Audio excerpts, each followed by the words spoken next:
Hello बच्चों, संयम GS में आपका स्वागत है। तो शुरू करते हैं आज का वीडियो।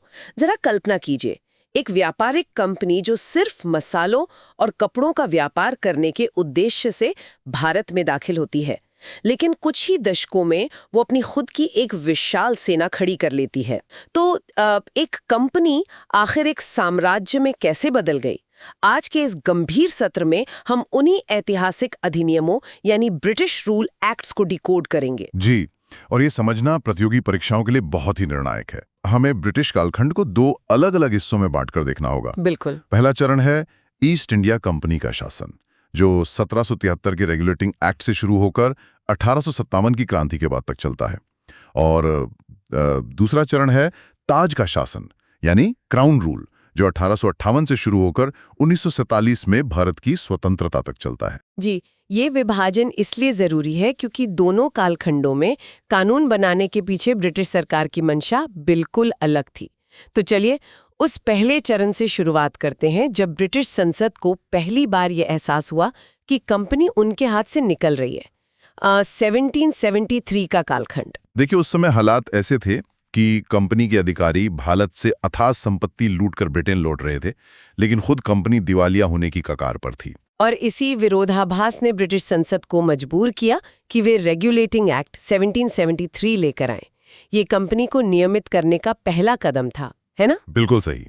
यही वो मोड़ था जहां से कंपनी को नियंत्रित करने की शुरुआत हुई। इस एक्ट में जो सबसे बड़ा प्रशासनिक बदलाव किया गया, वो सत्ता के केंद्रीकरण से जुड़ा था। बंगाल के गवर्नर को अब बंगाल का गवर्नर जनरल बना दिया गया। और छात्रों को ये याद रखना चाहिए कि इस नए पद पर बैठने वाले पहले व्यक्ति बने लॉर्ड वॉरेन हेस्टिंग्स। जी, अब चूंकि शक्तियां बढ़ गई थीं, तो निर्णय लेने में सहायता के लिए 4 सदस्यों की एक कार्यकारी परिषद यानी एग्जीक्यूटिव काउंसिल का भी गठन किया गया। इसके साथ ही मद्रास और बॉम्बे प्रेसिडेंसी को बंगाल के अधीन कर दिया गया। और अगर हम न्यायपालिका के दृष्टिकोण से देखें तो इसी 1773 के एक्ट के तहत एक बहुत बड़ा कदम उठाया गया। 1774 में कलकत्ता में एक सुप्रीम कोर्ट की स्थापना की गई। जी बिल्कुल, जिसमें एक मुख्य न्यायाधीश थे सर एलिजा एम्पे, और उनके साथ 3 अन्य न्यायाधीश नियुक्त किए गए थे। इसके अलावा प्रशासन को भीतर से साफ करने के भी सख्त प्रयास हुए, जैसे रिश्वत पर रोक लगाना। हाँ, कर्मचारियों की निजी व्यापार करने और भारतीयों से उपहार या रिश्वत लेने पर सख्त पाबंदी लगा दी गई। साथ ही कोर्ट ऑफ डायरेक्टर्स के लिए ये अनिवार्य कर दिया गया कि वे राजस्व, नागरिक और सैन्य मामलों की जानकारी ब्रिटेन को सौंपेंगे। लेकिन यहाँ एक बड़ा प्रशासनिक टकराव साफ नजर आता है। एक तरफ गवर्नर जनरल और उसकी परिषद थी, और दूसरी तरफ नया सुप्रीम कोर्ट। क्या इसी बाहरी टकराव को सुलझाने के लिए एक्ट ऑफ सेटलमेंट 1781 लाया गया था? जी, सटीक विश्लेषण है आपका। प्रशासन लगभग ठप पड़ गया था, इसलिए 1781 का एक्ट ऑफ सेटलमेंट लाया गया, ताकि सुप्रीम कोर्ट के अधिकार क्षेत्र को सीमित किया जा सके। मतलब गवर्नर जनरल को सुप्रीम कोर्ट के दायरे से बाहर कर दिया गया। बिल्कुल, गवर्नर जनरल, उसकी परिषद और यहां तक कि राजस्व वसूली से जुड़े मामलों को भी सुप्रीम कोर्ट के दायरे से पूरी तरह बाहर कर दिया गया। तो ये एक तरह से कंपनी के अधिकारियों को कानूनी संरक्षण देने जैसा था। इसके बाद 1784 में तत्कालीन ब्रिटिश प्रधानमंत्री विलियम पिट के नाम पर पिट्स इंडिया एक्ट आता है। 1784 के इस एक्ट ने प्रशासन में द्वैध शासन यानी डबल गवर्नमेंट की नींव रखी। इसे ऐसे समझें कि व्यापारिक मामले कोर्ट ऑफ डायरेक्टर्स के पास ही रहे, लेकिन राजनीतिक और सैन्य मामलों के लिए लंदन में बोर्ड ऑफ कंट्रोल बनाया गया। और परीक्षाओं के लिए यहाँ एक विशेष तथ्य ये है कि पहली बार भारत में कंपनी के क्षेत्र को ब्रिटिश आधिपत्य का क्षेत्र कहा गया। ये बहुत महत्वपूर्ण है। जी, इसके बाद 1793 से 1833 तक के कालखंड में हमें प्रशासन का पूर्ण केंद्रीकरण देखने को मिलता है। 1793 के चार्टर एक्ट ने कंपनी का व्यापारिक एकाधिकार 20 वर्ष के लिए बढ़ा दिया। लेकिन इसमें एक अनुचित वित्तीय प्रावधान भी था ना? बोर्ड ऑफ कंट्रोल का वेतन अब भारतीय राजस्व से दिया जाने लगा। बिल्कुल, और ये व्यवस्था 1919 तक लगातार चलती रही। फिर इसके ठीक 20 साल बाद आता है परीक्षाओं के लिए अति महत्वपूर्ण चार्टर एक्ट 1813। जी, इस पर छात्रों को विशेष ध्यान देना चाहिए। 1813 में ऐसा क्या हुआ था? भारत में कंपनी का व्यापारिक एकाधिकार अंततः समाप्त कर दिया गया। लेकिन, और ये एक बड़ा लेकिन है, चाय के व्यापार और चीन के साथ व्यापार पर उनका एकाधिकार बना रहा। और इसके अलावा शिक्षा के लिए भी कुछ प्रावधान थे। प्रति वर्ष 1 लाख रुपए खर्च करने का प्रावधान और ईसाई मिशनरियों को भारत में धर्म प्रचार की वैधानिक छूट भी इसी एक्ट से मिली। सही कहा। अब केंद्रीकरण की कहानी अपने चरम पर पहुंचती है चार्टर एक्ट 1833 के साथ। इसे प्रशासनिक केंद्रीकरण का अंतिम कदम क्यों कहा जाता है? क्योंकि जो 1773 में शुरू हुआ था वो यहाँ पूरा हुआ। बंगाल का गवर्नर जनरल अब भारत का गवर्नर जनरल बन गया। जी, और लॉर्ड विलियम बेंटिक भारत के पहले गवर्नर जनरल बने। बिल्कुल। केंद्रीकरण का स्तर ये था कि मद्रास और बॉम्बे से विधायी शक्तियां पूरी तरह छीन ली गईं और जो चाय और चीन का एकाधिकार 1813 में बचा था वो भी खत्म कर दिया गया। मतलब कंपनी अब सिर्फ एक प्रशासनिक निकाय बनकर रह गई? जी। इसी एक्ट के तहत 1834 में लॉर्ड मैकाले की अध्यक्षता में प्रथम विधि आयोग बना। एक तथ्य ये भी है कि दास प्रथा को गैर कानूनी घोषित किया गया, जिसे 1843 में लॉर्ड एलनबरो ने पूरी तरह समाप्त किया। अब हम 1853 के चार्टर एक्ट पर आते हैं, जो डलहौजी के समय आया था। ये अंतिम चार्टर था ना? हाँ, और इसकी सबसे बड़ी खासियत ये थी कि इसने पहली बार विधायी और कार्यकारी कार्यों को अलग अलग कर दिया। 6 नए पार्षदों के साथ एक केंद्रीय विधान परिषद बनी जो मिनी पार्लियामेंट की तरह थी। और सिविल सेवा में खुली प्रतियोगिता की शुरुआत भी इसी से हुई, जिसके लिए 1854 में मैकाले समिति नियुक्त की गई। बिल्कुल। इसमें स्थानीय प्रतिनिधित्व की भी शुरुआत हुई। उन 6 में से 4 सदस्य मद्रास, बॉम्बे, आगरा और बंगाल से थे। लेकिन फिर 1857 के सिपाही विद्रोह ने सब कुछ बदल दिया। प्रथम स्वतंत्रता संग्राम।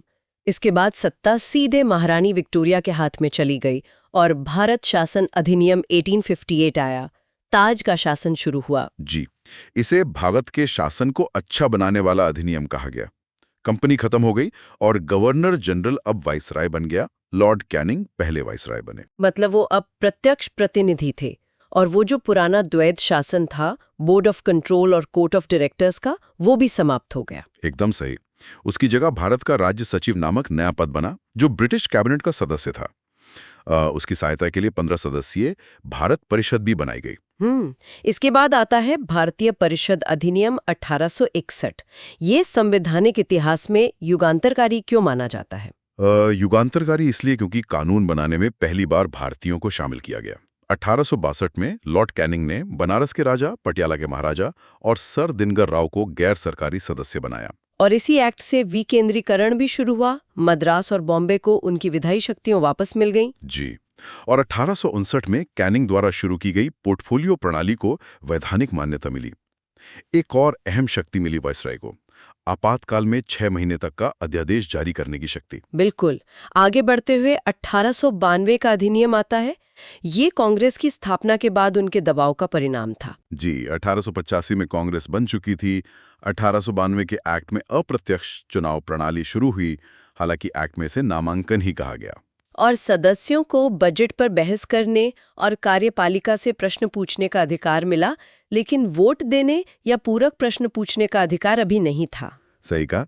इसके बाद आता है 1909 का अधिनियम, जिसे मॉर्ले मिंटो सुधार कहते हैं। यहीं से सांप्रदायिकता को वैधानिक रूप मिला। लॉर्ड मॉर्ले राज्य सचिव थे और मिंटो वाइसराय। इसी में मुसलमानों के लिए पृथक निर्वाचन मंडल शुरू हुआ था ना? बिल्कुल। इसीलिए लॉर्ड मिंटो को सांप्रदायिक निर्वाचन का जनक कहा जाता है।